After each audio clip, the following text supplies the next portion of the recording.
Belle, rebelle, mais pas que. Les DDD en version française, Charlie's Angels en VO. Fin des années 70, des dizaines de millions d'Américains vouent une admiration sans nom et parfois sans retenue à un trio sophistiqué œuvrant pour le compte d'un homme au visage resté hors champ tout au long de la diffusion des Drôles de Dames.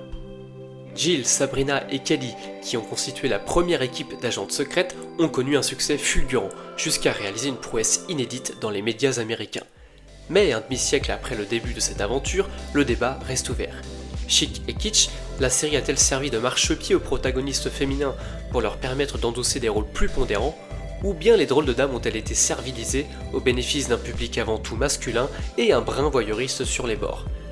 Charlie's Angels, c'est une série culte mais qui a très vite cessé de briller pour des raisons que nous allons développer dans ce troisième dossier de TV Files.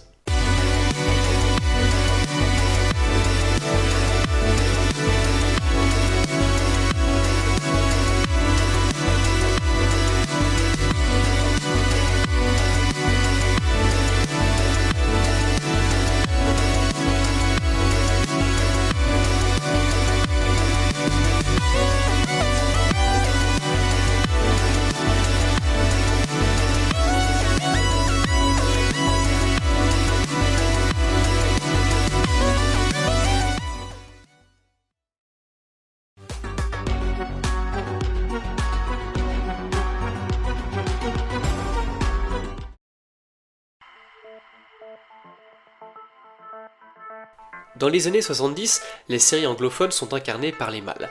L'homme qui valait 3 milliards, Kojak, Chips, Amicalement Vôtre, l'homme de l'Atlantide. Et les mesdames dans tout ça. Il y a bien l'Amazon et Amazing Wonder Woman qui nous fait découvrir d'une manière plus réjouissante les années 40, ou bien Pearl Day qui tient une place de choix dans la version colorisée de chapeau melon et bottes de cuir. Mais le pari d'Aaron Spelling, véritable mastodonte dans la production audiovisuelle à Hollywood, est audacieux. Il veut produire une série portée par 3 femmes. Au début, ils ne sont pas beaucoup à le suivre et prédire que le projet puisse être fiable financièrement. Mais ABC misant historiquement sur des programmes à contre-courant pour se démarquer, le mariage ne paraît pas déraisonné. En mettant de côté l'originalité qu'incarne le genre des 3 personnages principaux, force est de constater que le produit est finalement conformisé à l'époque. Kate Jackson, Farrah Fawcett et Jacqueline Smith campent Sabrina, Jill et Kelly. Pas de mélodrame, pas de développement personnel des personnages, leurs états d'âme n'est pas un sujet.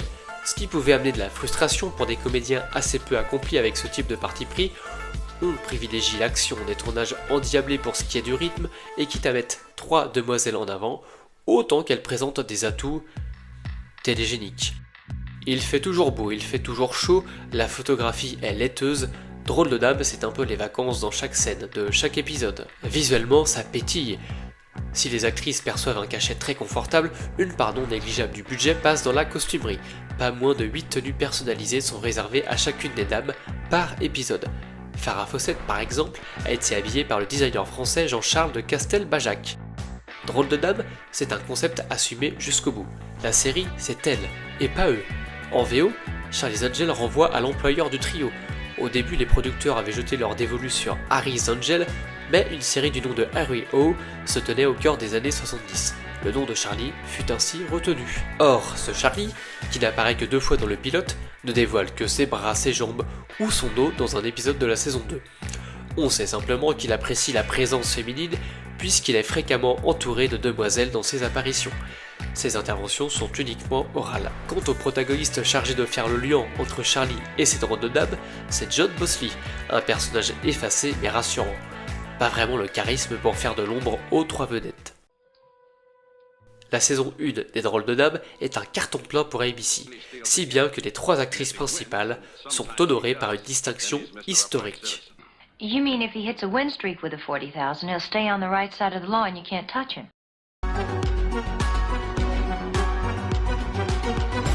Depuis un siècle, Time dévoile à travers une couverture très attendue sa personnalité de l'année. Un titre devenu inclusif puisqu'il s'agissait jusqu'en 1998 de l'homme de l'année. Bon, il a quand même fallu attendre en 2015 avec la chancelière allemande Angela Merkel pour voir une femme y faire la une en solo. Les présidents américains y tiennent une place de choix. Tous ceux ayant effectué 2 mandats ou presque ont eu le droit à 2 récompenses. Clinton, Bush fils, Obama, Trump. En tenant compte de son audience numérique, Time c'est aujourd'hui plus de 100 millions de lecteurs à travers le monde. Mais bien sûr, sa référence ne date pas d'hier. Dans les années 70, Time est déjà ancré parmi les marques les plus prestigieuses, travaillant avec les photographes les plus réputés du monde.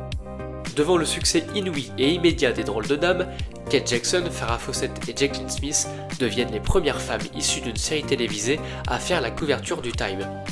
Nous sommes le 22 novembre 1976. Qualifiées de superwomen de la télévision, elles sont immortalisées par Douglas Kirkland. Et c'est peu dire que le bonhomme n'est pas le dernier venu dans son art. C'est bien simple, il a fait poser tout le gratin hollywoodien de son époque. En mars de la même année, il a réussi ce cliché resté dans toutes les mémoires, celui d'une Judy Garland qui laisse couler une larme. Douglas Kirkland, c'est aussi celui qui a épaulé Stanley Kubrick sur le tournage de 2001 l'Odyssée de l'espace. Et en matière de photos, le réalisateur de Barry Lyndon ou encore de Shining a quelques connaissances en la matière. 2001 c'est peut-être d'ailleurs la meilleure photographie de tous les temps au 7e art, où chaque scène peut constituer un tableau à encadrer. Bref, poser pour l'objectif de Douglas Kirkland, c'est une vraie consécration pour les trois actrices. Mais vous connaissez l'expression la rançon de la gloire ? Elle a tristement collé à la peau d'une Farrah Fawcett qui n'a pas digéré cette envahissante notoriété.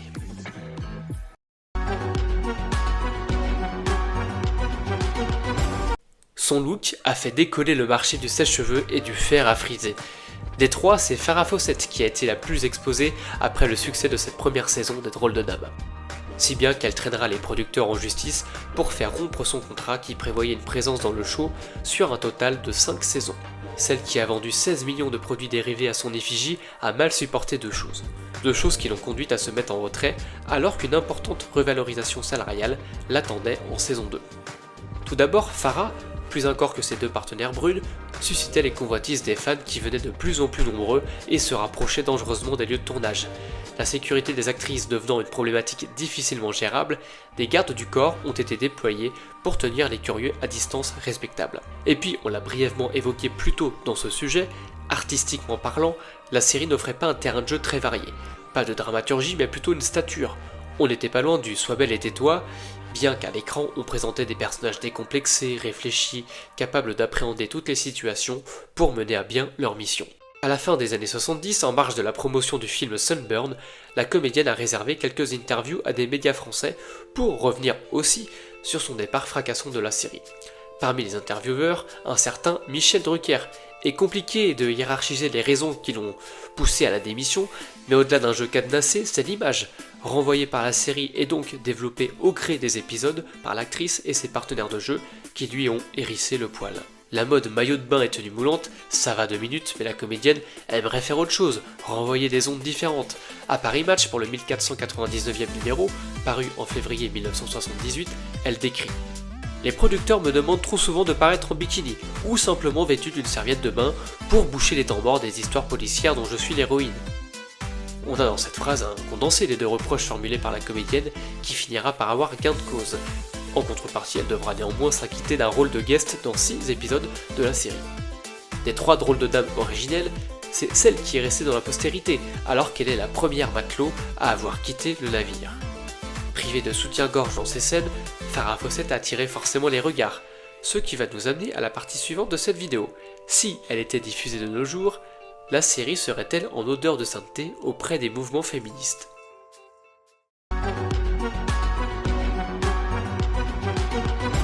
Pour ouvrir ce débat, il convient de se référer aux accroches lues par Charlie, le patron des 3 femmes. Des accroches qui ont été ajustées au gré des saisons avec les différents changements de casting, donc concentrons-nous sur l'intro originelle, celle donc de la saison 1 en VF. Il était une fois 3 filles superbes qui avaient décidé de s'engager dans la police. Mais on les avait cantonnées dans des travaux bien peu passionnants. Alors moi, Charlie, je les ai sorties de ce cauchemar pour les engager. Et je ne le regrette pas, car ce sont vraiment de drôles de dames. Ces quelques phrases sont très intéressantes à décortiquer. En VO, on est sur Three Little Girls, des filles fragiles. Des petites choses quoi. La VF a choisi le terme superbe qui peut renvoyer au physique ou incarner un compliment plus global sur l'état d'esprit de la personne. Donc elles veulent intégrer la police, mais elles sont placardisées selon le pitch de Charlie, qui alors se la joue grand seigneur. Alors moi Charlie, je les ai sortis de ce cauchemar. Il revêt un peu les habits de Don Quichotte sur le coup, avant de conclure sur un jeu de mots qui ne marche qu'avec le titre français. Aux USA, la fin est la suivante, My name is Charlie. Pour ceux qui ont découvert le tout premier dossier de cette chaîne consacré à MacGyver, on constatait que le héros n'avait porté un pistolet qu'à une reprise. Bon, sur le logo des drôles de dames, l'une se prépare à savater un brigand, tandis que deux autres portent une arme de poing. Pour autant, les revolvers n'étaient utilisés qu'en position défensive et sans jamais faire mouche. Série familiale grand public, les drôles de dames n'ont jamais fait couler le sang. Et c'est pareil avec la nudité. Du sexy oui, mais pas de sexe, ni même de scène au lit. Un rendu puritain à l'écran, malgré des héroïnes ultra sexualisées. Dans la saison 1, une mécanique se répétait. Les drôles de dames étaient souvent en délicate posture. Kidnappés, bâillonnés, ligotés, on associait leurs péripéties aux fameux Three Little Girls prononcés par Charlie en début d'épisode. Pour des policières, elles étaient régulièrement casées dans la position de la veuve et de l'orphelin. Pour autant, elles n'étaient pas que plastiques. Sabrina était présentée comme une femme à l'intelligence supérieure, tandis que le personnage de Farrah Fawcett usait de malice pour parvenir à ses fins, loin de la blonde écervelée qu'on nous a présentée dans tant d'autres univers. Dans la saison 2, on inverse les rôles dès la première aventure. Les drôles de dames doivent ce coup-ci délivrer Charlie, victime à son tour d'un kidnapping, dans l'épisode intitulé « Où est Charlie ?». S'il faut citer un épisode qui synthétise le produit Charlie's Angel, arrêtons-nous sur le 4e opus Angels in Chains, traduit par Une prison pour ces dames. Kim Basinger incarne l'une des prisonnières du pénitencier dans lequel le trio est envoyé par Charlie pour enquêter sur la disparition d'une femme incarcérée injustement.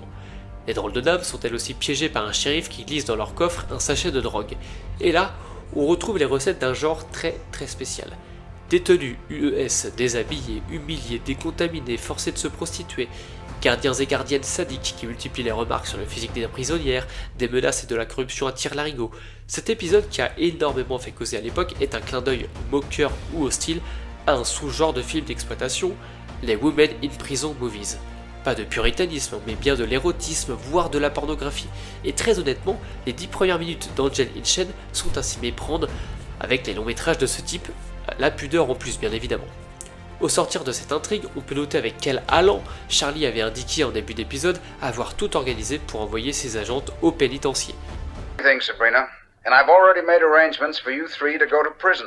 Prison? You've got to be kidding, Charlie. C'est pas vraiment ce qui a aidé à polisser la réputation sulfureuse de l'individu. Quoi qu'il en soit, la marque Charlie's Angel a demeuré avec l'envie d'en faire un produit féministe accolé à son époque. Les deux interprétations sont possibles. Oui, Drôle de Dame a permis l'émancipation des femmes sur petit écran et on veut poursuivre sur cette lignée. Non, la version originelle n'est pas si valorisante et c'est pourquoi on va bien rentrer dans le moule pour s'éviter toute polémique. Oui, mais à trop vouloir rentrer dans le moule, on finit par manger des tartes. S'il n'est pas toujours pertinent de comparer les époques, ce chiffre témoigne de la sinistrose rencontrée par l'un des retours de la série créée par Ivan Goff et Ben Roberts. En 2011, les 4 premiers épisodes du reboot attirent moins de 7 millions de téléspectateurs en moyenne, avec une chute vertigineuse entre la première et la dernière semaine. C'est, tenez-vous bien, 5 fois moins que la moyenne de la première saison, qui rassemble à près de 6 Américains sur 10 équipés d'une télévision. Dans la version produite par Drew Barrymore, laquelle avait campé 10 ans plus tôt l'une des agentes secrètes au cinéma, la part de marché sur la démo des 18-49 ans est inférieure à 2%. Il ne s'agira pas pour toutes les séries de s'attarder sur les remakes, je n'ai consacré que quelques mots à celui de MacGyver, mais quand même, Drôle de Dame, c'est beaucoup de tentatives avortées sur petit et grand écran, avec quelques noms de renom pour faire vivre la marque. Une marque qui s'est essoufflée dans sa version d'origine lors des saisons 4 et 5. Si en 2000, Charlie's Angel est un succès indéniable au box-office, les bastonnades, le côté badass des héroïnes qui ira crescendo au fil des adaptations, ont laissé un goût amer aux fans du produit des années 70. 3 ans plus tard, la suite est également rentable, mais les critiques sont encore plus virulentes. Et ensuite, mystère total. Qu'est-ce que les producteurs ont voulu faire de Charlie's Angel ? Nous sommes en 2019, Kristen Stewart, Naomi Scott et Ella Balinska sont les nouvelles espionnes, avec la volonté de conclure une sorte de trilogie proposant aux fans pléthore de références aux 2 opus cinématographiques. Jacqueline Smith, comme en 2003, y fait un caméo, et on se demande bien ce qu'elle est allée faire dans cette galère. Kristen Stewart aussi, figurez-vous, elle qui a publiquement indiqué avoir regretté sa participation à ce projet. Là, on est presque dans le message délivré par Barbie à l'été 2023, avec une Margot Robbie et un Ryan Gosling qui se crêpent le chignon et où on est dans la visée inverse du célèbre essai « Les hommes viennent de Mars et les femmes de Vénus ». On ne cherche pas à comprendre les divergences pour mieux rapprocher, on établit que les deux sexes sont irréconciliables et on acte que la séparation est la seule solution plutôt qu'une mauvaise cohabitation. En interview, Elizabeth Banks est cash sur ses intentions. Je voulais vraiment que ce film soit imprégné de sujets actuels, qui sont liés aux femmes d'aujourd'hui de 2019. J'ai commencé à travailler sur ce film avant MeToo, mais pour moi aujourd'hui, tout fait écho à ce mouvement. L'échec commercial en 2019 est terrible. Depuis, on n'a plus retouché aux drôles de dames, et c'est sûrement mieux comme ça. Il y a eu des ratés pour entretenir la flamme d'une série qui l'a joué très caliente avec ses 3 héroïnes, mais saluons la postérité de la série qui a établi qu'il était possible de faire reposer un produit sur des protagonistes féminins. Et non, le physique n'était pas une condition sine qua non pour que ça marche.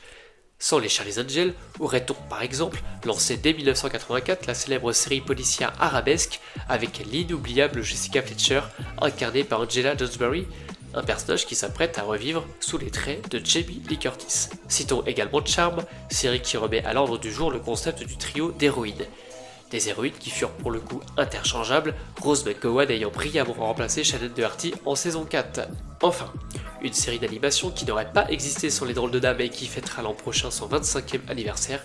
Oui, il s'agit des Totally Spies, production française que les Américains ont eu le loisir d'apprécier les premiers.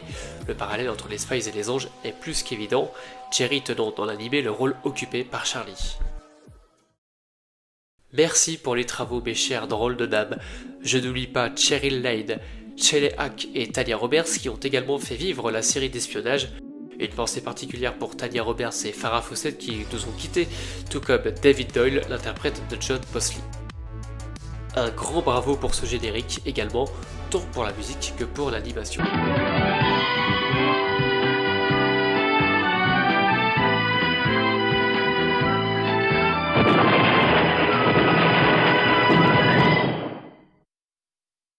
On grappille une décennie la semaine prochaine, mais on garde la même météo puisqu'on se rendra en Floride pour retracer Miami Vice. Pour être sûr d'obtenir vos billets, n'oubliez pas de vous abonner à TV Files, de liker la vidéo, ça permet de faire grandir la chaîne. Animez l'espace commentaire également, débattez, posez vos souvenirs, interpellez-moi aussi, je répondrai à tout et tout le monde. Plus que jamais avec nos DDD sur TV Files, le bonheur est antérieur.